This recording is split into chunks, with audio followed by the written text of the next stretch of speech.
மாதிரி ஒரு promising film வரப்போகுது அப்படின்னு எதிர்பார்ப்பு ஜஸ்ட் ஃப்ரம் த பிக்சர் அதுலயே வந்துருச்சு. ஸோ இப்போ இதெல்லாம் பாக்குறப்போ it is more convincing and இது இன்னும் ப்ராமிசிங்கா இருக்கு.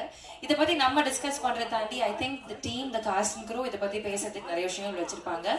ஸோ அவங்கள ஒருத்தங்களை நம்ம மேடை கூப்பிட்டு பேச அழைக்கலாம். முதல்ல வில் ஹாவ் த டிஓபி அவர்கள். அதாவது அவ்வளோ பெரிய செட்டெல்லாம் போட்டு விஷுவலா வந்து டைரக்டருடைய கான்செப்டை கொண்டு வர்றது அப்படின்றது it is solely the responsibility of the DOP.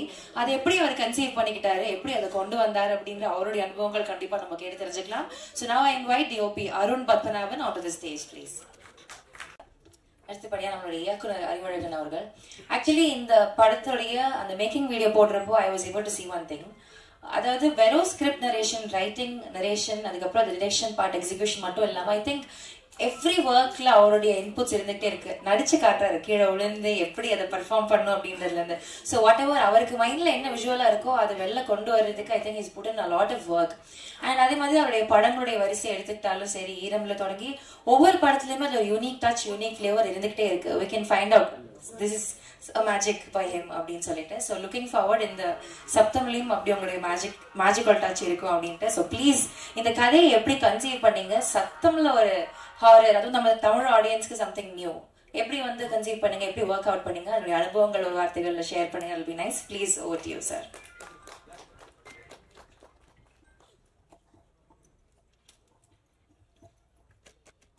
வந்திருக்கும் அனைவருக்கும் நன்றி, வணக்கம். சப்தம் அப்படின்ற படம் ரொம்ப நாளுக்கு அப்புறம் தியேட்டரில் வரக்கூடிய என்னோட படம் அப்படின்னு தான் சொல்லுவேன்.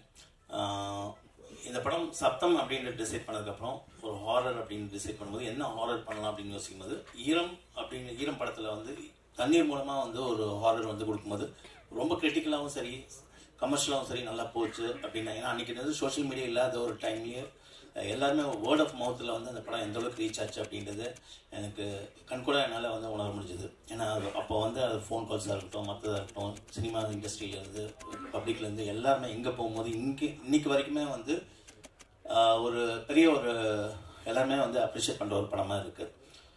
இந்த படம் டிசைட் பண்ணதுக்கப்புறம் ஹாரர் அப்படின்னு நான் டிசைட் பண்ணதுக்கப்புறம் சரி, ஈரமில் வந்து ஒரு தண்ணீரை பேஸ் பண்ணி பண்ண மாதிரி இதில் ஒரு எதை வச்சு பண்ணலாம் அப்படின்னு யோசிக்கும்போது சவுண்ட் அப்படின்ற ஒரு விஷயத்தை பேஸ் பண்ணி பண்ணலாம் அப்படின்னு ஒன்று டிசைட் பண்ணேன். பட் இதில் ஒரு சின்ன ஒரு சேலஞ்சிங்கான விஷயம் எனக்கு இன்னொரு ஃபீல் ஆச்சுன்னா, ஈரமில் வந்து வாட்டர் மூலமாக, தண்ணீர் மூலமாக ஒரு பேய் கொண்டு வரும்போது அது வந்து ஒரு விஷுவலாக நம்ம வந்து ஈஸியாக நம்ம காமிச்சிடலாம். ஆனால் ஒரு சவுண்ட் மூலமாக, அதாவது கண்ணுக்கு காமிக்காத ஒரு புலப்படாத ஒரு விஷயத்த சவுண்ட் மூலமாக எப்படி வந்து தெரியல ஆடியன்ஸ்க்கு வந்து தேட்டரில் வந்து கொண்டு வர போகிறோம் அப்படின்றது ஒரு சின்ன ஒரு சேலஞ்சிங்காக இருந்துச்சு. ஏன்னா கதை பண்ணுறதுக்கு முன்னாடியே அப்போது ஒரே ஒரு கனெக்டிங் பாயிண்ட் தான், அதாவது எப்படி வந்து நம்ம ஸ்க்ரீனில் வந்து கொண்டு வர போகிறோம் அப்படின்னு யோசிக்கும்போது. ஏன்னா இது வந்து ஸ்கிரிப்ட் சம்மந்தப்பட்ட ஒரு விஷயம் மட்டும் கிடையாது. இது கடைசியாக நான் எவ்வளோ உழைப்பு போட்டாலும் அது கடைசியில் தேட்டருக்கு போகும்போது அந்த தேட்டரோட அவுட்புட் வரைக்குமே வந்து இந்த படத்தோட சக்ஸஸ் வந்து நம்பியிருக்கு அப்படின்றது ஒன்று ஆணித்தரமாக வந்து எனக்கு வந்து தெரிஞ்சுது ஒரு பாயிண்டில். அப்போ யோசிக்கும் போது ஒரு பாயிண்ட் மட்டும் தான் ரொம்ப தெளிவாக வந்து ஒரு விஷயம் யோசித்தேன். என்னென்னா எல்லாருமே சில பேர் சொல்லுவாங்க, இங்கே இருக்கிற தேட்டர்ஸ் வந்து சில இது சவுண்ட் குவாலிட்டி நல்லா இருக்காது, ரொம்ப இதுவாக இருக்கும், அந்தளவுக்கு வந்து இந்த படத்தை வந்து இப்படி ப்ரொஜெக்ட் பண்ணுறதுன்னு தெரியாது அப்படின்ற ஒரு பாயிண்டில் வந்து எல்லாருமே சொல்லுவாங்க. அப்படி யோசிக்கும் போது எனக்கு ஒரே ஒரு பாயிண்ட் தான் தோணுச்சு. அந்த படம் ஆரம்பிக்கிறதுக்கு முன்னாடி எப்போவுமே வந்து ஒரு டிடிஎஸ் டெமோ போடுவாங்க, அதுக்கப்புறம் வந்து ஒரு டால்ஃபி டெமோ போடுவாங்க. அந்த ஒரு குவாலிட்டி எந்த தேட்டர்லையுமே வந்து ஒரே மாதிரி ஒரு குவாலிட்டியாக இருக்கும். அந்த குவாலிட்டியை நம்ம படத்தில் வந்து கொண்டு வரணும் அப்படின்ற ஒரு டிசைட் பண்ணது ஒரு பாயிண்ட் தான். அதுக்கு நான் ஒரு ஃபீல் பண்ணுறேன். நெக்ஸ்ட் அப்படின்னு பார்த்தீங்கன்னா, சரி இந்த படத்தில் ஓவரால் ஒரு பாயிண்ட்டை வந்து நம்ம வந்து கதையாக நம்ம சொல்லியிருக்கோம். ஒரு ஹாரர் படம் மட்டும் இல்லாமல் இந்த ஹாரர் படத்தில் கொஞ்சம் சயின்டிஃபிக்காக இன்ஃபர்மேஷனாக ஒரு எமோஷ்னலாகவும் சேர்ந்து ஒரு ப்ளே பண்ண ஒரு படமாக தான் இது ஒரு வரியில் நான் சொல்லணும்னு பார்க்குறேன். அதுக்கு மீறி இந்த படத்தில் வந்து என்ன விஷயம் நான் சொல்லியிருக்கேன்னா, நான் கஷ்டப்பட்டு பண்ணேன் அப்படின்னு நான் வந்து சொல்லவே மாட்டேன் என்றைக்குமே. ஏன்னா லைஃப்பில் வந்து எந்த ஒரு தொழிலாக இருந்தாலும் எல்லாமே வந்து பார்த்திங்கன்னா கஷ்டப்பட்டு தான் நம்ம வந்து செய்கிறோம் ஒரு பாயிண்டில். ஸோ அதை வந்து நம்ம விரும்பி செய்கிறனால தான் வந்து ஒரு பாயிண்ட்டாக நம்ம யோசிக்கணும். ஸோ கஷ்டப்படுறது வந்து நம்மளை மீறி சில விஷயங்கள் வந்து நம்மளை எதிர்பாராத சில விஷயங்கள் நடக்கும்போது அப்போ வந்து நம்ம கஷ்டப்படுறோம். பட் எல்லாமே வந்து நம்ம விரும்பின ஒரு பொருளுக்காக தான் நம்ம போகும்போது அதுக்கு வந்து ஒரு கஷ்டமே கிடையாது ஒரு பாயிண்டில். ஏன்னா எண்ட் ஆஃப் த டே எல்லாருமே இந்த ஒரு நாள் நாளைக்கு ரிலீஸ் ஆகிற ஒரு நாளுக்காக தான் வந்து அந்த பயணத்தையும் அந்த ஜேர்னியை வந்து ட்ராவல் பண்ணிகிட்ருக்கோம். ஸோ அதை நோக்கியே வந்து நம்ம வந்து கவலைப்படாமல் அந்த ஜேர்னியை வந்து எப்பவுமே வந்து ஒரு ஹாப்பினஸ், ஒரு சந்தோஷம் அப்படின்றது வந்து டெஸ்டினேஷனில் கிடையாது, அது வந்து நம்மளோட பயணத்தில் தான் இருக்குது. ஸோ ஒரு டிஸ்கஷன், ஒரு கதையை பேசுறதா இருக்கட்டும், ஒரு இதுவாக இருக்கட்டும், ஒரு கதையை பேசுறது, ஒரு ஷூட்டிங் போகிறது, அதுக்கப்புறம் ஒரு போஸ்ட் ப்ரொடக்ஷனில் இருக்குது, இது எல்லாமே லைஃப்பில் வந்து எனக்கு வந்து சந்தோஷமான விஷயங்கள் தான் ஒரு பாயிண்டில். அதாவது என்னோட தொழிலை பொறுத்த வரைக்கும். ஸோ அதை நோக்கி தான் இந்த ட்ராவல் வந்து நம்மளை வந்து இன்னும் நோக்கிட்டு இருக்கு அப்படின்றத நான் யோசிக்கிறேன் அந்த பாயிண்டில். எண்ட் ஆஃப் த டே ஒரு வழியில் ஒரு சின்ன ஒரு இன்சிடென்ட் மட்டும் நான் சொல்கிறேன். அப்போது நான் வந்து ஒரு 600 அது மாதிரி படிச்சுட்டு இருக்கும்போது, அப்போ ஒரு எக்ஸாமினேஷன் வந்து ஒரு எக்ஸாமுக்கு வந்து ஒரு கேள்வி பதில் கேட்டாங்க. அப்போ எப்பவுமே வந்து பார்த்தீங்கன்னா ஒரு 7 கேள்வி கொடுத்துட்டு இதில் ஏதோ ஒரு 5 கேள்வி மட்டும் நம்ம ஆன்சர் பண்ணி பதில் சொல்லுவோம் ஒரு பாயிண்டில். அப்போ வந்து நம்ம பதில் சொல்லிடுவோம் ஒரு பாயிண்டில். எனக்கு அந்த எக்ஸாம் வந்து ரொம்ப டஃப்பான எக்ஸாம் இருந்துச்சு, ஜியோகிரஃபி எக்ஸாமு. அப்போது 5 கேள்வி விட நேம பாஸ் ஆகுமா ஃபெயில் ஆகுமா, அப்போ வந்து 40 மார்க்ஸ் தான் வந்து பாஸ் ஆகாமல் ஃபெயில் ஆகுமா அப்படின்ற ஒரு பாயிண்ட்லேயே வந்து ஒரு டவுட்ஃபுல்லியாக இருந்தேன். ஒரு பயம் வந்துருச்சு. சரி என்னமோ எழுதி வைப்போம் அப்படின்னு அவசர அவசரமாக தெரிஞ்சு கொஸ்டின்ஸ் மட்டும் எழுதிட்டு வந்துட்டேன். ஒன்ஸ் எழுதி முடிச்சதுக்கு வெளில இருந்ததுக்கு அப்புறம் தான் தெரியும் நம்ம 7 கொஸ்டினுக்கு வந்து 6 கொஸ்டினுக்கு வந்து ஆன்சர் பண்ணிட்டோம் அப்படின்றது. அப்போ அந்த ஆன்சர் வந்து அந்த ஒன்னையும் கட் பண்ணிட்டாங்கன்னா கண்டிப்பாக வந்து ஃபெயில் தான், இருக்கிறதும் போச்சு அப்படின்ற ஒரு பயத்தோடு தான் இருந்தேன். அதுக்கப்புறம் பேப்பருக்கு வந்து கைக்கு வந்து உடனே வந்து பேப்பரை திருப்பி பார்த்தேன். 40 பாஸ்ன்னு இருந்துச்சு. அப்போ வந்து 40 மார்க்ஸ் வந்து பாஸு, 40 வந்து பாஸ்ன்னு இருந்துச்சு. திருப்பி பார்க்கும்போது அந்த ஆன்சருக்கு வந்து பதில் இருந்துச்சு ஒரு பாயிண்டில். அதாவது மார்க் போட்டிருந்தாங்க, 3 மார்க் போட்டிருந்தாங்க ஒரு பாயிண்டில். 5 மார்க் கொஸ்டின்ஸ்க்கு 3 மார்க் போட்டிருந்தாங்க. எனக்கு மைண்டுக்குள்ளே வந்து ஒரு சின்ன ஒரு படப்படப்பு ஒரு பாயிண்டில், எனது மார்க் போட்டாங்களே அப்படின்னு. ஏன்னா கரெக்டாக 40 மார்க்ஸ் பாஸு, 3 மார்க் வந்து எக்ஸ்ட்ரா போட்டிருக்காங்க. நான் எதுவுமே யோசிக்கல, நேராக போய் டீச்சர்கிட்ட போய் காமிச்சிட்டேன் ஒரு பாயிண்டில். டீச்சர்கிட்ட காமிச்சோன்னே அவங்க வந்து உடனே வந்து ஒரு சரியான தப்பு பண்ணிட்டேன் அப்படின்னு சொல்லிட்டு டக்குன்னு அந்த 3 மார்க்கை வந்து கட் பண்ணிட்டாங்க. கட் பண்ணிவிட்டு 40 மார்க்குக்கு தான் 37 மார்க்கு வந்து ஃபெயில்னு போட்டார். +3 ஃபார் ஆனஸ்டின்னு போட்டாங்க டோட்டலாக. அந்த நேர்மை தான் லைஃப்பில் வந்து என்னை இன்ன வரைக்கும் வந்து நோதிட்டு போகுது அப்படின்னு நான் சொல்லுவேன். அதாவது லைஃப்பில் வந்து என்னை சுற்றி இருக்கவங்க வந்து நான் எந்தளவுக்கு நேர்மையாக இருக்கேன் அப்படின்றத வந்து அவங்க தான் சொல்லணும், நான் சொல்லக்கூடாது. ஆனால் ஒரு விஷயத்துக்கு மட்டும் நான் நேர்மையாக இருக்குன்றது ஒரு விஷயம் சொல்ல முடியும். அது வந்து அந்த சினிமா அப்படின்ற ஒரு விஷயத்துக்காக மட்டும்தான். அது வந்து என்னால் தைரியமாக சொல்ல முடியும். அதை வந்து இந்த படத்தில் நீங்கள் பார்க்கலாம் ஒரு பாயிண்டில். மற்றபடி என்னோடய நெக்ஸ்ட் ஃபைனலாக நான் சொல்கிறது, என்னோடய அசிஸ்டன்ட் டைரக்டர்ஸ் எல்லாருக்குமே வந்து, ஏன்னா என்னோடய முன்னாடி படங்களில் ஒர்க் பண்ண அசிஸ்டன்ட்ஸ் எல்லாருமே இந்த படத்தில் வந்து ஒர்க் பண்ணியிருக்காங்க. ஸோ எல்லா பேரையும் நான் சொல்லலாம், எல்லா பேரையும் நான் சொல்கிறது வந்து முக்கியம் கிடையாது. ஆனால் எந்த பேரையும் வந்து ஒரு பேரை கூட மிஸ் பண்ணியிருக்காது ஒரு பாயிண்டில். ஸோ அதில் நான் குறிக்கோளாக இருக்கேன். அதுக்காக நான் அவங்களுக்கான ஒரு நன்றியை வந்து நான் கண்டிப்பாக டெஃபினட்டாக வந்து படம் ரிலீஸ் டைமில் நான் சொல்லுவேன். ஸோ என்னோடய அசிஸ்டன்ஸ் எல்லாத்துக்குமே வந்து ரொம்ப ரொம்ப தேங்க்ஸ். அண்ட் ஃபைனல் பத்திரிகை நண்பர்கள் எல்லாருக்குமே, ஒரு படம் நான் டிஸ்கஷன் லெவல்லேருந்து போகும்போதே வந்து நான் ஒன்று டிசைட் பண்ணுவேன். இன்றைக்கி வந்து ரிவ்யூஸை பற்றி பரவலான ஒரு டாக் இருக்குது. படத்தை வந்து வேண்டு மோசமாக எழுதுறாங்க, வேண்டு இது பண்ணுறாங்க, அது பண்ணுறாங்க எல்லாமே சொல்கிறாங்க. ஆனால் என்னை பொறுத்த வரைக்கும் என்னோடய டிஸ்கஷன்லேருந்துமே என்னோடய ரிவ்யூஸ் வந்து என் கூட ட்ராவல் பண்ணிகிட்ருக்காங்க. ஏன்னா எப்படி எழுதினாலும் சரி, இவங்க எப்படி எழுதுவாங்க, இவங்க எப்படி எழுதுவாங்க, எப்படி எழுதுவாங்க, இது தேட்டரில் எப்படி ரசிப்பாங்க அப்படின்னு நம்ம யோசிக்கிறோமோ, அது மாதிரி பர்டிகுலர் வந்து ஒவ்வொரு ரிவ்யூவர் வந்து என்ன எழுதுவாங்க இந்த படத்துக்கு அப்படின்றது படம் டிஸ்கஷன் டைம்லேயும் நான் சும்மா யோசிச்சு பார்ப்பேன். அதேமாதிரி படம் முடிஞ்சு அவுட்புட் எடுத்து ஃபைனல் கவுட் பண்ணதுக்கப்புறம் ஜென்ரலாக ஜாலியாக வந்து பேசுவேன் எடிட்டர் கூட. இது அவங்க வந்து இப்படி தான் சொல்லுவாங்க, இப்படி சொல்லுவாங்க, இப்படி சொல்லுவாங்க, அதுக்கு நம்ம கரெக்டாக பண்ணியிருக்கோமா அப்படின்னு சும்மா ஒரு அனலைசிங்காக ஒரு இதுவாக ஒரு ஹியூமராக நான் வந்து எடுத்துகிட்டு அது கரெக்டாக சென்சிபிளாக யோசிச்சு பண்ணுவேன். ஸோ அந்தளவுக்கு வந்து இந்தளவுக்கு வந்து என்னோடய ரிவ்யூஸும் வந்து என் கூட வந்து ட்ராவல் பண்ணிகிட்ருக்காங்க. ஸோ என்னை வளர்த்துற ஒரு எப்படி வந்து தியேட்டர் அப்படின்றது என்னை வந்து ஒரு ஸ்கிரிப்டில் வந்து என்னை வளர்த்துச்சோ, அதே மாதிரி என்னோடய ரிவ்யூஸ் அப்படின்றத என்னை வந்து வளர்த்திட்டு இருக்காங்க அப்படின்றது தான் நான் யோசிப்பேன். சென்சிபிளான ரிவ்யூஸ் எல்லாருக்குமே என்னோட ரொம்ப ரொம்ப தேங்க்ஸ். இந்த படமும் உங்களுக்கு கண்டிப்பாக பிடிக்கும் அப்படின்றது ஒரு நம்பிக்கையாக இருக்கேன் என்னோட பாயிண்டில். ஸோ அந்த விதத்தில் தேங்க்ஸ் டு ஆல் ரிவ்யூஸ். ஏன்னா ஒரு நல்ல படத்தை யாருனாலையும் காப்பாற்ற முடியாது, ஒரு கெட்ட படத்தை யாருனாலையும் காப்பாற்ற முடியாது. ஆனால் ஒரு நல்ல படத்தை அது மேலும் பெரிய அளவில் கொண்டு போய் ரீச் பண்ணுறது கண்டிப்பாக பத்திரிகை உங்களுக்கு கையில் இருக்குது. அதனால் thanks a lot. Thank you. Thank you so much sir. Okay, so அடுத்தபடியாக நம்மளுடைய கதாநாயகன். ஆக்சுவலி ஆதி சாருக்கு வந்துட்டு ஒரு யூனிக்கான ஒரு டேலண்ட் இருக்குன்னு நான் நம்புறேன். Because I think every actor should have that also. The versatility, அதாவது எந்த மாதிரியான கதாபாத்திரம் கொடுத்தாலும் he'll just get into the skin of the character. ஒரு கிராமத்து சப்ஜெக்டா இருந்தாலும் ஹீல் ஜஸ்ட் அதை வேற மாதிரி பண்ணிடுவாரு. ஒரு லவர் பாயா இருந்தாலும் பண்ணுவாரு. அதே மாதிரி வாரியர்ல வந்து ஒரு டிஃப்ரெண்ட் ஒரு கேரக்டர் பார்த்தோம், அதுவும் பண்ணுவாரு. Every shade of the character he'll just அழகா சோக் இன் டு இட். அது நமக்கு பிடிச்ச மாதிரி டெலிவர் பண்ணுவாங்க. ஸோ அதே மாதிரி இந்த சப்தம்லையும் நமக்கு பிடித்த ஒரு பெர்ஃபார்மன்ஸ் கொடுத்திருப்பாரு அப்படின்னு நாங்கள் நம்புறோம். So few words from you about the film. Adi sir, please onto the stage.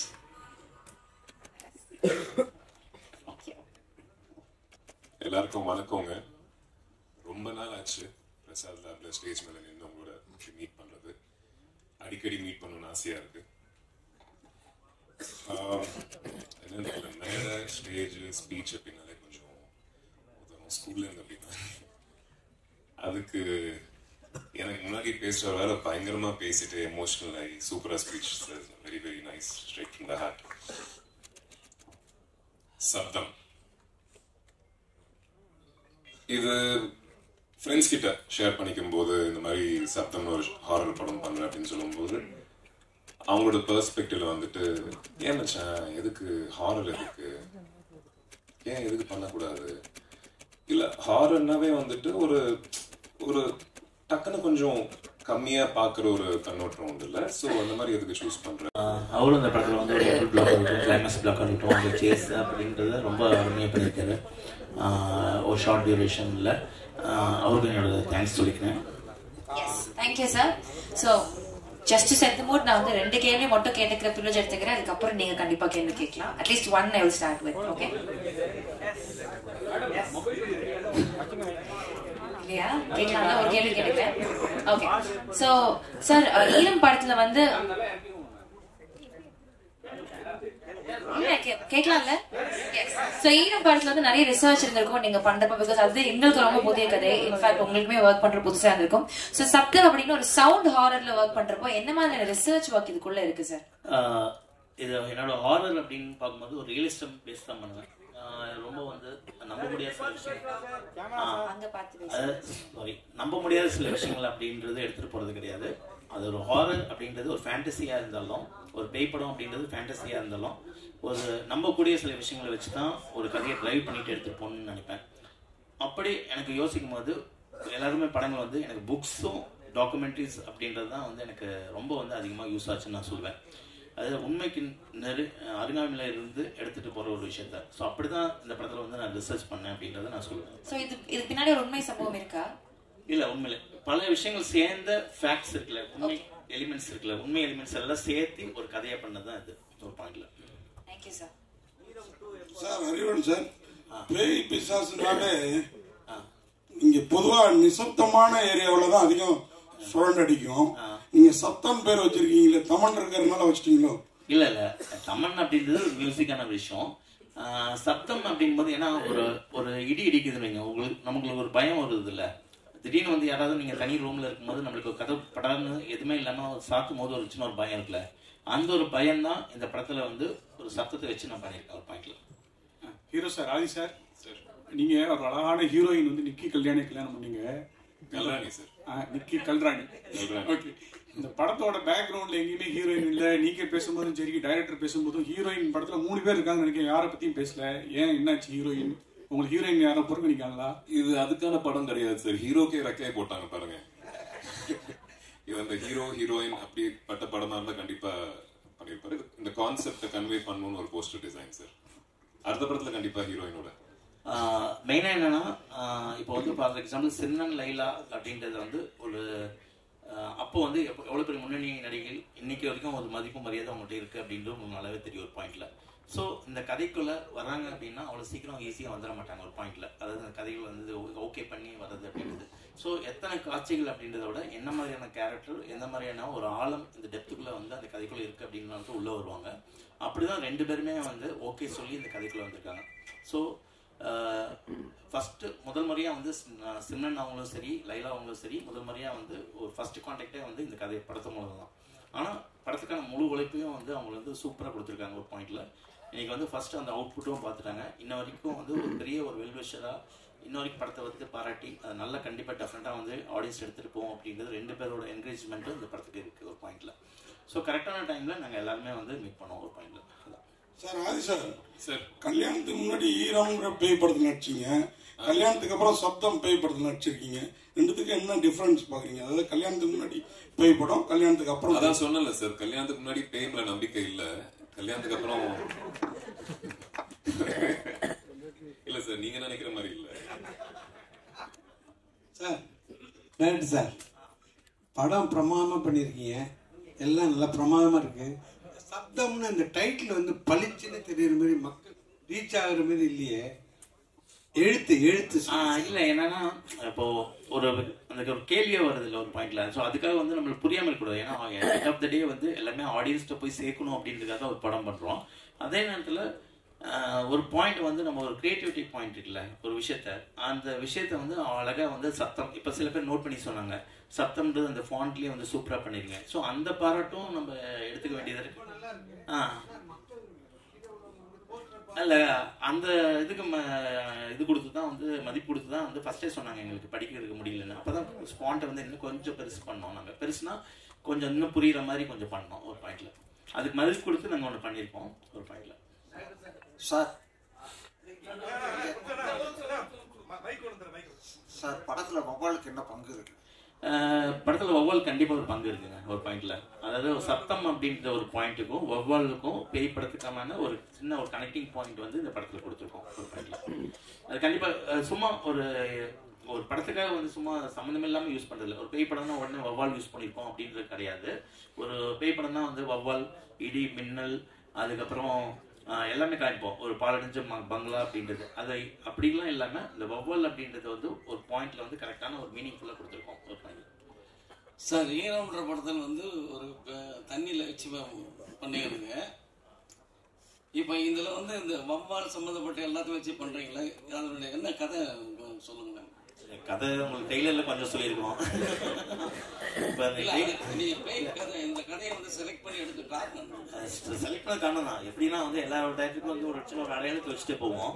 இப்போ ஈரம் வந்து தண்ணீரில் ஒரு பேய் அப்படின்னு சொல்லும்போது ஒரு பெரிய ஒரு வந்து ஒரு அப்ரிஷியேஷன் ஒரு பாராட்டு கொடுத்தீங்க, ஒரு இடம் கொடுத்தீங்க. ஸோ இப்போ அடுத்த ஒரு பேய் படம் கொடுக்கும்போது ஒரு சவுண்டு பேஸ் பண்ணி ஒரு சேலஞ்சிங்காக ஒரு படத்தை கொடுக்கணும் அப்படின்ற ஒரு பாயிண்ட் தான். கதை February 28 சார். சார் ஆதி சாருக்கு வந்து ஈரம் கொடுத்தீங்க. ஸோ அது வந்து மக்கள் மனசுல ஈரமா நல்லா வந்துச்சு உங்களுக்கு கூட்டம்லாம். சப்தம் அது வந்து அவர் சினிமா கேரியர்ல வெற்றி சப்தமா மாறதுக்கான வாய்ப்பு இருக்கா? கண்டிப்பா எந்த ஒரு படம் ரிலீஸ்க்கு முன்னாடி எந்த ஒரு டைரக்டர் கேட்டாலும் கண்டிப்பா படத்து மேல ஒரு நம்பிக்கையில சொல்லுவாங்க. எங்கனால வந்து ஒரு நம்பிக்கை வந்து 100% முடியும். ஒரு நல்ல படம் கொடுத்துருக்கோம், ஒரு படம் ரிலீஸுக்கு முன்னாடி ஒரு அருமையான படம் கொடுத்துருக்கோம், நல்ல படம் கொடுத்துருக்கோம். அது வந்து நான் சொல்றதில்ல, படம் பார்த்தவங்களை வச்சுதான் நான் சொல்றேன் பாயிண்ட்ல. ஸோ அந்த விதத்துல வந்து ஆதிக்கும் சரி, எனக்கும் சரி, என்னோட டீம் மெம்பர்ஸுக்கும் சரி, இந்த படம் வந்து நல்ல ஒரு அடையாளத்தை கொடுக்கும் அப்படின்றது நான் நம்புறேன். ஒரு லைட்டிங் சொன்னீங்க பேசிட்டு இருக்கும்போது. ஸோ மணிரத்னம் சார் வந்து லைட்டிங் மெயினாக பார்ப்பாரு. அவர் வந்து பிங்க் கலர் அதெல்லாம் இருக்கும், ஓமன் கண்மணி அது மாதிரிலாம். அதேமாரி உங்க ஈரம் படத்துலையும் ப்ளூ ஷேடு சொன்னீங்க, இதுலேயும் ப்ளூ ஷேடு ப்ளஸ் அந்த ஓம் சொல்லியிருந்தீங்க. லைட்டிங் எவ்வளோ முக்கியம்? லைட்டிங் கண்டிப்பாக ரொம்ப ரொம்ப முக்கியமான விஷயம். ஒரு முக்கியமான விஷயம் சொன்னால் படத்தில் வந்து கேரக்டர் வந்து ஈரோ படத்தில் கூட வந்து ஒரு ஆஃப் ஷேடோ வந்து லைட்டிங் வந்து கட் பண்ண சொன்னோம் ஒரு பாயிண்ட்ல மனோஜ்ட்டு. அப்போ வந்து மனோஜ் சொன்னதில் உண்மையிலே யாருமே வந்து ஒரு ஆர்டிஸ்ட்டுக்கு வந்து ஒரு லைட்டிங் வந்து ஆஃப் லைட் போதும் அப்படின்றது யாருமே சொல்ல மாட்டாங்க. ஃபேஸில் வந்து பளிச்சுன்னு எங்களுக்கு வேணும் அப்படின்னு தான் சொல்லுவாங்க. ஃபர்ஸ்ட் டைம் வந்து நீ சொல்லியிருக்கேன் அப்படின்னு ஒரு விஷயம் சொல்லுவேன். ஸோ லைட்டிங் அப்படின்றது ஒரு கேமராமேனுக்கும் அது கதையில் வந்து ஒரு பங்காக கொண்டு போகணும், ஒரு டைரக்டருக்கும் அதோட நாலேஜ் வந்து கண்டிப்பாக இருக்குன்னு நான் யோசிக்கிறேன். ஒரு மேக்கிங் அப்படின்றது வந்து எங்கே வரும்னா ஒரு நல்ல இயக்குனருக்குள்ள ஒரு நல்ல ஒளிப்பதிவாளர் இருக்கணும், அதே மாதிரி ஒரு நல்ல ஒளிப்பதிவாளருக்குள்ள ஒரு நல்ல இயக்குனர் இருக்கணும். ஒரு பாயிண்ட் எப்பவுமே ஒரு மியூசிக்கோட வேல்யூ ஒரு சவுண்டோட வேல்யூ எப்போ தெரியும்னா ஒரு சைலண்ட்டுக்கு அப்புறம் தான் தெரியும். ஒரு பாயிண்ட்ல ஒரு அமைதிக்கு அப்புறம் தான் வந்து அதோட வேல்யூ தெரியும். ஸோ அந்த அமைதியும் இந்த படத்துல இருக்கும், அந்த சவுண்டும் இந்த படத்துல இருக்கும். அந்த ஒரு விஷயம் கான்சியஸாக இருந்துடும், அந்த இறைச்சல் அந்த ஆடியன்ஸ் வந்து டிஸ்டர்ப் பண்ணக்கூடாது, ஆனால் சைக்காலஜிக்கலாக டிஸ்டர்ப் பண்ணணும். ஒரு பாயிண்ட்ல அதோட லென்த் அப்படின்ட்டு தான் நாங்கள் வந்து கேர்ஃபுல்லாக இருந்துட்டோமே தவிர மற்றபடி படம் ஃபுல்லாக வந்து லெவலில் ஏற்றி ஜாஸ்தி பண்ணி ஆடியன்ஸை வந்து அப்படியே வந்து கதற விடணும் அப்படின்ற ஒரு பாயிண்ட்ல கிடையாது. ஒரு பாயிண்ட்ல சார் இப்போ நீங்கள் பார்த்தீங்க 2 hours படம்னு சொன்னீங்க. நாங்கள் ஒரு கிளிம்ஸ் பார்த்தோம். அதில் வந்து ஒரு 2 minutes சம்திங் 1 minute தான் இருக்கும். அதில் வந்து ஒரு பீப் போட்டிருந்தீங்க. அது எங்களாலையும் இப்போ இந்த நேரத்தில் அந்த சவுண்ட் ரொம்ப டிஸ்டர்ப் பண்ணுச்சு. சரிங்களா, ஒரு பெரிய படத்தையே அந்த சவுண்ட் டிஸ்டர்ப் பண்ணால்தான் படமே ஓடலை. சரி, இந்த படம் வந்து மக்களை வந்து டிஸ்டர்ப் பண்ணாமல் பார்க்க வைக்குமா? டெஃபினட்டாக கண்டிப்பாக பார்ப்போம். அதாவது நீங்கள் வந்து பெஸ்ட் பீப்புள் ஒரு சவுண்டு எதிர்பார்த்து ஒரு சப்தம்ன்றது ஒரு சவுண்டை பேஸ் பண்ணி ஒரு படம் பண்ணியிருக்காங்க அப்படின்றதுக்காக நீங்கள் அங்கே வந்திருக்கீங்க ஒரு பாயிண்ட்ல. ஸோ உங்களுக்கு அந்த ஒரு காட்சி அப்படின்றது காமிக்கிறது ஃபோக்கஸ்டாக காமிக்கணும். சப்தம் படம்ன்றது இந்த படத்தில் நாங்கள் என்ன பண்ணியிருக்கோம் அப்படின்ட்டு ஒரு சாம்பிள் தான் நாங்கள் காமிச்சிருக்கோம் ஒரு பாயிண்ட்ல. அந்த சாம்பிள் வந்து படத்தில் வந்து சில சாம்பிளாக தான் இருக்குமே தவிர வெவ்வேறு விதமாக தான் இருக்குமே தவிர மொத்த படமாவே வந்து உங்களுக்கு வந்து இறைச்சல் அப்படின்ற ஒரு பாயிண்ட் வந்து இருக்கவே இருக்காது. கண்டிப்பாக டெஃபினட்டாக அது 100% நான் வந்து ஷூராக சொல்லிப்பேன் ஒரு பாயிண்ட். அது இல்லை என்னன்னா ஒவ்வொன்றுமே வந்து அது கதையோட தன்மை தான் ஒரு பாயிண்ட்ல. அது எல்லாம் சேரும் போது தான் வந்து உங்களுக்கு வந்து அது சவுண்ட் வந்து முதன்மையான தன்மையா அப்படின்னு மாறிடுச்சு. ஆனா ஒரு படம் வந்து தோல்வி அடையதோ வெட்டி அடையதோ சவுண்ட் கிடையாது ஒரு பாயிண்ட்ல. ஏன்னா அது உண்மையில பேஸ்லயே வந்து ஃபண்டமெண்டலாவே வந்து சில விஷயங்கள் வந்து தப்பா இருந்திருக்கும் அப்படின்ற ஒரு பாயிண்ட்ல யோசிப்பேன். அந்த ஃபண்டமெண்டல் பேஸ்லயே வந்து ஏன்னா ஒரு டெக்னீஷியன்ஸ் வந்து எந்த அளவுக்கு உழைப்பு போட்டிருந்தாலும் ஒரு கதை ஒரு படம் வந்து பேஸ்லயே வந்து ஃபண்டமெண்டலா தப்பாச்சுன்னா அங்க மிஸ் ஆகும் போது எது பிரதானமா இருக்கோ அதை வந்து ஆட்டோமேட்டிக்கா இதாயிடும் ஒரு விஷயம் சொல்லுவாங்க. அதான் பாயிண்ட் சார். யூஸ்வலாக ஹாரர் படம் அப்படின்னாலே ஒரு யூஸ்வல் டெம்ப்ளேட் ஒன்று இருக்கும். அதை வந்து பிரேக் பண்ணி தான் நீங்கள் ஈரம் படத்தில் காமிச்சிருப்பீங்க. இதில் அது மாதிரி இருக்கும். அதை தாண்டி தான் ரிவெஞ்ச் வழக்கமான அந்த பழிவாங்கிற ரிவெஞ்சாகவே இருக்குமா இல்லை ஏதாவது? அதாவது ரிவெஞ்ச் அப்படின்றத சொல்றதை விட ஒரு கோபம் அப்படின்னு ஒன்று இருக்கும். அதாவது வந்து ஒரு கோபம்ன்றது அது வில்லனுக்கு மட்டும் வராது. ஒரு ஹீரோக்கும் கோபம் இருக்கும், ஒரு படத்தில் இருக்க ஒரு வில்லனுக்கும் கோபம் இருக்கும் அப்படின்ற ஒரு பாயிண்ட்ல. ஸோ கோபத்தை தான் பிரதானமாக எடுத்துகிட்டு இருந்தேன் தவிர பழிவாங்கல் கதை அப்படின்ற ஒரு பாயிண்ட்ல நான் எடுத்துட்டு போல. மோர் ஓவர் இந்த படம் சயின்டிஃபிக்கான படம், அவ்வளோதான் ஒரு பாயிண்ட். சார், ஆர்ஆர் ஃபிலிம்னாவே உங்களுக்கு வந்து ஆதிசாரன் ஞாபகம் வருமா? இல்லை, அப்படி கிடையாது ஒரு விஷயம். எங்களோட டிராவல் வந்து நிறைய ஆக்ஷன் படம் ஸ்கிரிப்டும் பேசியிருக்கோம், ஹாரர் படம் பேசியிருக்கோம். சரி, இப்போ வந்து இந்த படத்துல நான் பேய் இல்லை, பேரநார்மல் இன்வெஸ்டிகேட்டர். ஆதி ப்ரோ, டைரக்டர் சார், இப்போ நீங்க நிறைய சார் இங்க ஆனா டைரக்டர் சார், இது சப்தத்துக்கு கீழே வந்து ஈரம் பார்ட் 2ன்னு ஏன் போடாம இருக்கீங்க? இது ஈரம் படத்தோட 2 தான் அப்படின்ட்டு இண்டஸ்ட்ரி ஃபுல்லா பேசுறாங்க. இல்லை சார், நான் ஏற்கனவே சொன்னதானே, கண்டிப்பாக வந்து நியாயமாக இருக்கணும், உண்மையாக இருக்கணும்னு நான் ஃபீல் பண்ணுறேன். ஓகேவா? எனக்கு நிறைய பேர் சொன்னாங்க ஈரம் 2ன்னு கூட போடலாமே அப்படின்ற ஒரு பாயிண்ட்ல சொன்னாங்க. பிஸ்னஸ் தான் இருக்கும், நல்லா இருக்கும் அப்படின்னு. இல்லை, அதுக்கான நேர்மை நியாயம் ஆடியன்ஸை ஏமாற்றக்கூடாதுல தெளிவாக இந்த ஒரு பாயிண்ட்ல. அதாவது என்ன படம் நம்ம கொடுக்க போகிறோம் அப்படின்ற ஒரு படம் இருக்குல்ல, ஈரம் 2 தனியாக இருக்குது, அது வேற படம். அது கண்டிப்பாக அதுக்கான ஸ்கிரிப்ட் இருக்குது ஒரு பாயிண்ட்ல. அது பண்ணோன்னா கண்டிப்பாக வந்து எஸ்பெக்டஸ் கூட தான் நான் பண்ணுவேன் ஒரு பாயிண்ட்ல. இது தனியாக சப்ஜெக்ட் ஒரு. ஆனால் ஹாரர் படம் எங்கே வந்து கனெக்ட் ஆகுதுன்னா ஈரமுக்கும் சப்தத்துக்கு ஆதி சார், நான் சமன் அப்படின்ற ஒரு விஷயத்துல நீங்கள் கனெக்ட் ஆகிறோம், ஒரு ஹாரர் படம் எடுக்கிறோம். அந்த பாயிண்ட் தான் சார். ஆதி சார், ஒரு காலத்தில் பேய் படம்னாலே ரொம்ப பயந்து நடிக்கிட்டு இருந்தோம். அப்போ சுந்தர்சி சார், காஞ்சனா மாதிரி படம்லாம் வந்து பேயை ரொம்ப காமெடி ஆகிட்டாங்க. இப்போ வந்து பேயை வந்து ரசிப்பாங்களா? இந்த மாதிரி கதை எப்படி இருக்கு? இந்த கதை எப்படி? ஒரே பாயிண்ட் தான் சார். எந்த மாதிரி படங்கள் கொடுத்தாலும் சரி, அதாவது பேய் படத்துலேயே ஒரு ஜானர் இருக்கு. அதாவது நீங்க சொன்ன மாதிரி வந்து ஹாரர் காமெடி இருக்கு, பயமுறுத்துற ஹாரர் இருக்கு, அதுக்கப்புறம் வந்து ஒரு சோல்ஃபுல்லா வந்து ஒரு கதையை வந்து எமோஷனலா சொல்ற சில ஹாரர் படங்களும் இருக்கு ஒரு பாயிண்ட்ல. ஸோ என்னைக்குமே வந்து ஆடியன்ஸை வந்து நம்ம என்கேஜிங்காக வச்சுக்கிட்டோம்னாவே வந்து தியேட்டரில் வந்து என்கேஜிங்காக வச்சுக்கிட்டு ஒரு சோல்ஃபுல்லாக வந்து ஆடியன்ஸை நம்மளே நம்ம கனெக்ட் பண்ணிட்டோம்னா அங்கே அந்த படம் வந்து சக்ஸஸ்ஃபுல்லாக ஆகணும் அப்படின்ட்டு தான் நான் ஒரு நம்புறேன். அந்த நம்பிக்கை வந்து இந்த படத்தில் எனக்கு இருக்குது அப்படின்னு சொல்கிறேன். ஸோ ஒரு ஹாரர்ன்றது நான் ஒரு பாயிண்டாக எடுத்துக்கிட்டேன் தவிர ஒரு கமர்ஷியல் வேல்யூவாக எடுத்துக்கிட்டதில்ல. அதுக்குள்ள ஒரு கதை சொல்லியிருக்கேன் ஒரு பாயிண்ட்ல. எல்லாருக்குமே வந்து ஒரு கமர்ஷியல் பாயிண்ட் சொல்லுவாங்க. ஒரு ஆக்ஷன் படம்ன்றது ஒரு கமர்ஷியல் பாயிண்ட், ஒரு காமெடின்றது ஒரு கமர்ஷியல் பாயிண்ட், ஒரு லவ்ன்றது ஒரு கமர்ஷியல் பாயிண்ட். நான் ஹாரர் எடுத்துக்கிட்டேன். ஆனால் இந்த எல்லா படங்களும் வெற்றி பெறது வந்து ஏதோ ஒரு இடத்துல வந்து உங்க இடத்துல கனெக்ட் ஆகணும் ஒரு பாயிண்ட்ல. ஸோ அந்த கனெக்ஷன் வந்து ஒரு விஷயம் நான் நம்புறேன். டைரக்டர் சார், இந்த படத்துல ஆதிபுரோ வந்து அவரோட கேரக்டர் வந்து ஒரு பாராநார்மல் இன்வெஸ்டிகேட்டர். பாராநார்மல் ஆக்டிவிட்டிங்கிறது ஹாலிவுட்ல ஒரு ஃபேவரட்டான தீம். அந்த எலிமெண்ட்ஸ் இதுல நிறைய இருக்கா? அல்ட்ராசோனிக் வேவ்ஸ் மூலமா தான் பேட், அதாவது வௌவால் நகர்வுகள் நிகழ்வுகள் எல்லாம் இருக்குங்கிறதும் அது ஒரு இடத்துல ஒரு டைலாக்ல மென்ஷன் ஆயிருக்கு. It is a fact. Paranormal ஆக்டிவிட்டியும் இந்த அல்ட்ராசவுண்ட் வேவ்ஸ் அந்த பேட் மூவ்மெண்ட்டுக்கும் எப்படி லிங்க் பண்ணிருக்கீங்க? லிங்க் பண்ணல, நான் அதான் சொன்னேன். ஒரு பேரநார்மல், அதாவது ஒரு கோஸ்ட் இன்வெஸ்டிகேட்டர் அப்படின்னாவே ஒரு ஆவியை வந்து சயின்டிஃபிக்கா ஒரு அறிவியல் பூர்வமாக வந்து அணுகுறவர் அப்படின்ற ஒரு பாயிண்ட்ல. ஸோ அதை அணுகும் போது அவர் கிராஸ் பண்ணுற விஷயங்கள் எல்லாமே தான் வந்து நீங்கள் ட்ரெய்லரில் பார்த்த சின்ன சின்ன விஷயங்கள். அது படமாக பார்க்கும்போது ஓகே கோர்வையாக வந்து ஒரு கனெக்டிங் பாயிண்ட் வரும் ஒரு பாயிண்ட்ல. ஸோ அப்படிதான். ஸோ எல்லாமே வந்து ஒரு எமோஷனலாக கனெக்டிங் பாயிண்ட்டாக ஒரு ஹாரிஃபிக்காக நான் சொல்லியிருக்கேன் ஒரு பாயிண்ட். சார் ஆதி சார் ஒரு கேள்வி. சார் ஆதி சார், நீங்கள் தமிழில் நிறைய படங்கள் பண்ணீங்க. படங்கள் எல்லாமே வந்து கிரிட்டிக்கலி அக்ளைம்டு. படம் நல்லா போச்சு இல்லைன்றதை விட ஆதியோட ஆக்டிங் வாஸ் அப்ரிஷியேட்டட். பட் இருந்தாலும் ஏன் உங்களோட வாய்ப்புகள் நீங்க கம்மியா இல்ல யூ சூஸ் ஃபிலிம்ஸா எனக்கு இந்த மாதிரி தான் பண்ணணும் அப்படின்ற ஒரு கட்டாயத்தில் இருக்கீங்க? வாய்ப்புகள் தான் கம்மிங்க. அதுக்கான காரணம் என்னவா நீங்க பாக்குறீங்க? தெரியலங்க, அது எனக்கு தெரியல. நான் ஓடிக்கிட்டு தான் இருக்கேன், கால் வலிக்கல, இன்னும் ஓடிக்கிட்டே இருப்பேன். ஐ திங்க் எக்ஸ்பெக்ட் பண்றேன் நல்ல படங்கள், நல்ல வாய்ப்பு, நல்ல ப்ரொடக்ஷன் ஹவுசஸ் இருந்து வரும்னு எக்ஸ்பெக்ட் பண்றேன். என் வீடு இங்க தாங்க, நான் எங்கேயும் போல. நான் தெலுங்கு படம் பண்ணணும்னா ஃப்ளைட் ஏறி ஷூட்டிங் பண்ணிட்டு திருப்பியும் வீட்டுக்கு தான் வருவேன். ஸோ இங்கே தான் இருக்க போறேன். நல்ல வாய்ப்புகள் வந்தால் அதிகமான படங்கள் பண்ணணும்னு எனக்கு ஆசையா இருக்கு. சார் நிறைய டைரக்டருக்கு ஒரு கேள்வி சார். பேரநார்மல் இன்வெஸ்டிகேட்டர் அப்படின்னு சொல்லி சொன்னீங்க. ஓகே, அப்படின்னா வந்து நீங்க வந்து இந்த ஆவிங்களோடயோ இல்லை அந்த ஸ்பிரிட்ஸ் கூட பேசுறது அப்படின்னு.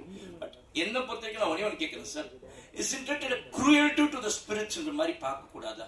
ஏன்னா நீங்க வந்து ஒரு ஸ்பிரிட்ன்றது ஒருத்தர் இறந்ததுக்கு அப்புறமா இருக்கு, அவங்க அமைதியா இருக்க வேண்டிய ஒரு கட்டாயத்துல தான் இருக்காங்க. அப்படி இருக்கும்போது நீங்க அவங்க கிட்ட போய் பேரநார்மல் இன்வெஸ்டிகேட்டரா நீங்க சொல்றீங்க, இல்லைன்னா யாரும் சிலர் வந்து நிறைய பேர் இருக்காங்க போய் ஆவி கிட்ட பேசணும்ல. அப்படி போய் பேசும்போது doesn't it disturb the spirits? அவங்களோட பீஸ் நீங்க கெடுக்கிற மாதிரி இல்லையா? இந்த படமா போச்சு சார், பட் நீங்க இந்த படம் பண்ணதுனால அதை நான் உங்களுக்கு கேட்கறேன் ஒரு கேள்வி. ஆக்சுவலா பாத்தீங்கன்னா ஒரு டிஸ்டர்ப் பண்ற ஆவி அப்படின்றது தான் வந்து இவரோட இதுவே போகுது. அதாவது ஒரு பேரநார்மல் இன்வெஸ்டிகேட்டர் அப்படின்றது இவர் எடுத்துட்டு போறது பாயிண்ட்ல. அதாவது இன்னொரு கேட்டகரி இருக்கு, அதாவது ஆவி கூட ஜென்ரலா பேசுறது. அதாவது ஒரு ஆவி கூட வந்து நம்ம போய் பேசினாங்கன்னா சில சொல்யூஷன் கிடைக்கணும் அப்படின்றத நம்ம போறோம். அது ஏதோ ஒரு இடத்துல நம்மளை கூட கம்யூனிகேட் பண்ணிட்டு இருக்கும் போது தான் நம்ம திருப்பி கம்யூனிகேட் பண்றோம். நாமளே போய் வாலண்டரியா வந்து நம்ம போய் வந்து சரி இந்த ஆவிட்ட போய் பேசலாம் அப்படின்ற ஒரு பாயிண்ட்ல இல்லை. ஸோ நம்மளுக்கு வந்து ஒரு ஏக்கம் இருக்கும் ஒரு பாயிண்ட்ல. அதாவது சொந்தத்திலேயா இருக்கட்டும், அதுக்கப்புறம் வந்து யாராவது நம்மளை டிஸ்டர்ப் பண்ணாலும் சரி, அப்போ வந்து ஒரு ப்ராப்பர் கம்யூனிகேட்ல ஒரு அறிவியல் பூர்வமா வந்து இவரோட பங்கு வந்து இவரோட பணி வந்து இருக்கும், ஜாப். அப்படிதான் அதோட டிஸ்டர்ப் பண்ணும் போது தான் அதோட நோக்கமே வந்து இவங்க வந்து உள்ள போறாங்க ஒரு பாயிண்ட்ல. அது படத்திலேயே ரொம்ப அழகான சீன்ஸ் ஒன்று ரெண்டு இருக்குங்க, நீங்க கேட்குற விஷயம் கன்வே பண்ணும். அதான், அதாவது சார் சொன்ன மாதிரி அந்த சில ஆவிகள் வந்துட்டு எனர்ஜி வந்துட்டு கம்யூனிகேட் பண்ணணும்னு கூட ட்ரை பண்ணும். அது அவங்களுக்கு எப்படி கம்யூனிகேட் பண்ணணும்னு தெரியாது. So maybe he can be a bridge to communicate. இல்லை, பாசிட்டிவா கூட யோசிக்கலாம். தேங்க்யூ. ஆதி ப்ரோ, நீங்க இப்ப சொன்னீங்க வாய்ப்புகள் வந்து தமிழ்ல எனக்கு கிடைக்கிறது இல்லைன்ட்டு. இங்க நிறைய புதுமுக இயக்குனர் கம்மின்னு சொன்னாங்க. தமிழ் படம் தானே. ஓகே, புதுமுக இயக்குனர்கள் வந்து பாத்தீங்கன்னா நிறைய பேர் வந்து பாத்தீங்கன்னா அவங்களுக்கும் சான்சஸ் கம்மியா இருக்கு. ஏன் அவங்களோட கதைகள்லாம் கேட்டு பண்ணலாம்ல? இல்லையா, நான் நிறைய புதுமுகங்களோட தான் பண்ணியிருந்தேன். படம் இல்ல, இது ஆக்சுவலா நான் சொல்லணும்னா ஒரு பாயிண்ட்ல வந்து நான் ஒரு ஆஃபீஸ் போயிருக்கேன். அப்போ வந்து நான் 2-3 இன்டர்வியூ கூட சொல்லியிருக்கேன். என்னன்னா அவரை பொறுத்த வரைக்கும் நான் ஆஃபீஸ் போனேன்னா ஒரு போர்டு வச்சிருப்பாரு ஒரு பாயிண்ட்ல. அந்த போர்டில் வந்து ரைட்டப்ஸ் இருக்கும். என்னன்னா 9 o'clock அப்படின்னு பார்த்தீங்கன்னா வந்து இந்த இவர்கிட்ட கதை கேட்கும். அவர் யாருன்னா வந்து இந்த டைரக்டரோட அசோசியேட்டாக இருப்பார். அதுக்கப்புறம் வந்து 2 மணிக்கு பார்த்தீங்கன்னா இந்த ஒரு கதை இருப்பார். அது வந்து இந்த டைரக்டரோட அசோசியேட் அப்படின்னு இருப்பார். ஸோ இந்த விஷயங்கள் வந்து நானும் யோசிப்பேன், இவ்வளோ கதை கேட்டுட்டு இருக்காரு அப்படின்ற ஒரு மாதிரி வந்து அவர்கிட்ட கேட்பேன் நான் ஒரு பாயிண்ட்ல. ஸோ அது வந்து ஒரு இன்ட்ரெஸ்டிங்காக வந்து அந்த கதையை கேட்டு அதில் வந்து சூஸ் பண்ணோம் அப்படின்ற ஒரு பாயிண்ட்ல இருக்காரு. ஸோ என்னை பொறுத்த வரைக்கும் நான் பார்த்த விஷயங்கள் அதுதான். கிளாப் ஃபர்ஸ்ட் டைம் டைரக்டர், அப்புறம் Maragatha Naanayam first time director, partner first time director. எனக்கு 2வது படம் தான் ஈரம் இருந்தது, சாரோட first film. So directors first டைமா செகண்ட் டைமா அதை தாண்டி ஆனஸ்ட்லி இன் ஃபிலிம் மேக்கர் ரொம்ப ரொம்ப முக்கியங்க. அதுதான் பார்ப்பேன் நான். Arivu and Adi, fantastic trailer. We're all looking forward to watching the film. உங்களுடைய ட்ரெய்லர்ல இருந்து and from what you've just said, the theme of the film வந்து looks universal. இது ஒரு பர்டிகுலர் ரீஜனை பொறுத்தோ இல்லை ஒரு பர்டிகுலர் ஏரியாக்காக ஸ்பெசிஃபிக்காக கிரியேட் பண்ணப்பட்ட கதை மாதிரி தெரியல, யூனிவர்சலாக அப்ளை பண்ணப்பட்ட ஒரு தீமாக தான் தெரியுது. So how many languages is this film being made into? தெலுங்குலயே எடுத்துட்டு போகல, ஏன் why are you not taking it into South Indian languages, other languages? We are ங்க. You are, okay. Tamil, Telugu, Kannada, Hindi, right now we are promotions கூட இப்ப இன்னைக்கு முடிச்சிட்டு நாளைக்கு ஹைதராபாத். மெயினா வந்து எல்லாருமே வந்து சார் சொன்ன மாதிரி தமிழ், தெலுங்கு, ஹிந்தி தான் ஜென்ரலா இருக்கும். அப்போ கன்னடா வரைக்கும் நாங்க பேரலா எடுத்துட்டு போறோம் ஒரு பாயிண்ட்ல. ஸோ தெலுங்கு அண்ட் கன்னடா வந்து என் சினிமாஸ் வந்து ரிலீஸ் பண்றாங்க. ஹிந்தி வந்து சாஜித் குரேஷி வந்து அவர் வந்து ரிலீஸ் பண்றாரு. ஸோ ரெவன்ஸா ஃபிலிம்ஸ்ல T3 கம்பெனில வந்து அவங்க ரிலீஸ் பண்றாங்க. தெலுங்குலயும் நல்ல டிஸ்ட்ரிபியூட்டர்ஸ் மைத்ரி அவங்க அசோசியேட்டா இருக்காங்க. So we are having a big release in all the other languages also. Correct sir. சப்தம் ஓகே. இதுக்கு முன்னாடி நீங்க த்ரில்லர் அருண் விஜய் வச்சு பார்டர் ஒன்று நிக்குது, அது பார்டர்லயே இருக்குது. ஏன் அதை ரிலீஸ் பண்ணாம அப்படியே பார்டர்? ஏற்கனவே சொன்னாங்க ஒரு படத்தோட ரிலீஸ் அப்படின்றது நான் சம்மந்தப்பட்ட ஒரு விஷயம் கிடையாது. இப்படி எடுத்துட்டு போற விஷயங்களுக்குல நிறைய பிரச்சனைகளா இருக்கணும், இதுவா இருக்கட்டும், அது டெஃபினட்டா வந்து அருண் விஜய் சாருக்கும் எனக்கும் வந்து ஒரு மிகப்பெரிய ஒரு படமா இருக்கும் அப்படின்னு நான் நம்புறேன். பார்டர் நான் பார்த்துட்டேங்க, செம்ம படம். அது வேற ஒரு காரணங்களுக்காக நிக்குது. ரொம்ப ரொம்ப நல்ல படம். பிளஸ் எப்ப ரிலீஸ் ஆனாலும் அந்த படத்தோட ரெலவன்ஸ் கண்டிப்பா இருக்கும். ஸோ பழைய படம் மாதிரி தெரியாது உங்களுக்கு. இப்போ பார்த்தீங்கன்னா வவ்வால் வந்து ஆக்சுவலாக எல்லாருமே வந்து பேய்களுக்கு தான் யூஸ் பண்ணுறாங்க. வவ்வால்ன்றது ஒரு நல்ல ஒரு இது, அதோடைய குணமே வேற. அதோட சப்தம் கொடுத்தா அந்த இடத்துக்கு ஒளி எழுப்பி தான் உள்ள போகும். அதை ஏன் அதை சின்னமாக மாற்றிட்டு இருக்கீங்க எல்லாருமே? இல்லை, அதாவது சில விஷயங்கள் தவிர்க்க முடியாமல் நம்ம யூஸ் பண்ணாலும் அதை எப்படி யூஸ் பண்ணுறோன்னு இருக்குல்ல. ஒரு படத்துக்கு வந்து பார்த்தீங்கன்னா ஒரு ஹீரோயினை கண்டிப்பாக வந்து 2 பேர் லவ் பண்ணுறாங்க. ஒரு லவ் ஸ்டோரினா வந்து 2 பேர் லவ் பண்ணுவாங்க, பிரிவாங்க, சேருவாங்க அப்படின்னு ஒரு பாயிண்ட் இருக்கு. ஆனால் அதை எந்த அளவுக்கு டிஃப்ரெண்டா நம்ம எடுத்துட்டு போறோம்ன்றதுல தான் அதோட சக்சஸ் இருக்கு.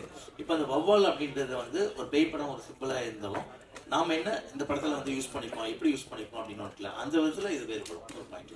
Yes, thank you so much. Can we have the cast and crew on team or a photography session?